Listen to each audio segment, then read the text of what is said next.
I had a vision. I saw a dark and stormy ocean.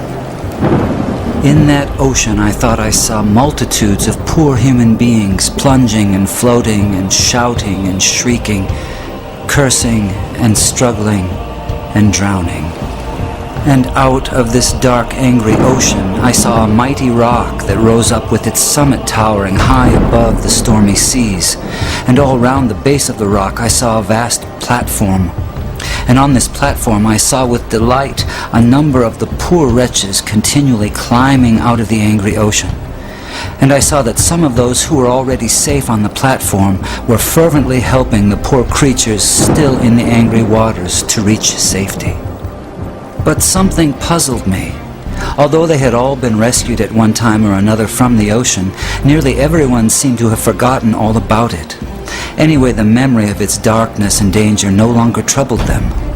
And what was equally strange and perplexing to me was that most of these people did not seem to have any care, that is, any agonizing care, about the poor perishing ones who were struggling and drowning right before their eyes. But then I saw something wonderful. I saw a great being from above come straight from his palace, right through the dark clouds. And he leapt right into the raging sea among the drowning people. And there I saw him toiling to rescue them, until the sweat of his great anguish ran down in blood. And he was continually crying to those already rescued, to those whom he had helped with his own bleeding hands, to come and help him in the painful and laborious task of saving the lost. But the strangest thing of all was that those on the platform to whom he called were so taken up with their trades and professions and money saving and pleasures and families and community and gatherings and religions and arguments about it that they did not respond to the cry that came to them from this wonderful being who had himself by his Spirit gone down into the sea.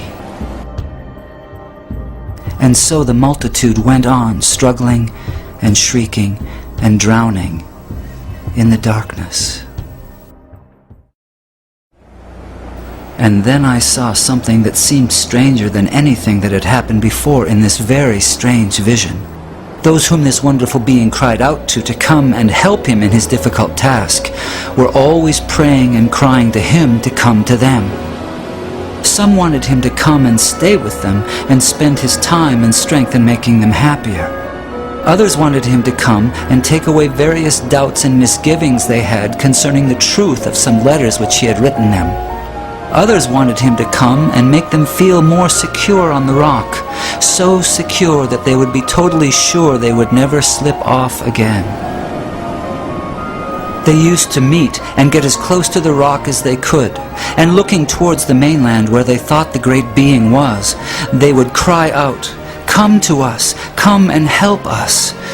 But all this time, he was down among the poor drowning creatures, crying to them in a hoarse voice, "Come to me, come and help me." And then I understood it all. It was plain enough. That sea was the ocean of life, the sea of real actual human existence.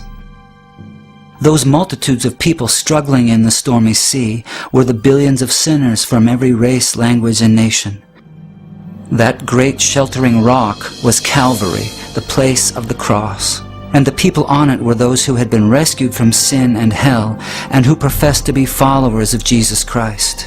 That mighty being who called to them from the tempest was the Son of God, the same yesterday, today, and forever, who is still struggling to save the dying multitudes about us from this terrible doom of damnation, and whose voice can be heard above the music and machinery and noise of life, calling on the rescued to come and help him save the world.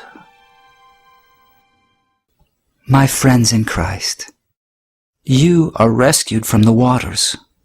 You are on the rock. Jesus is in the dark sea, calling on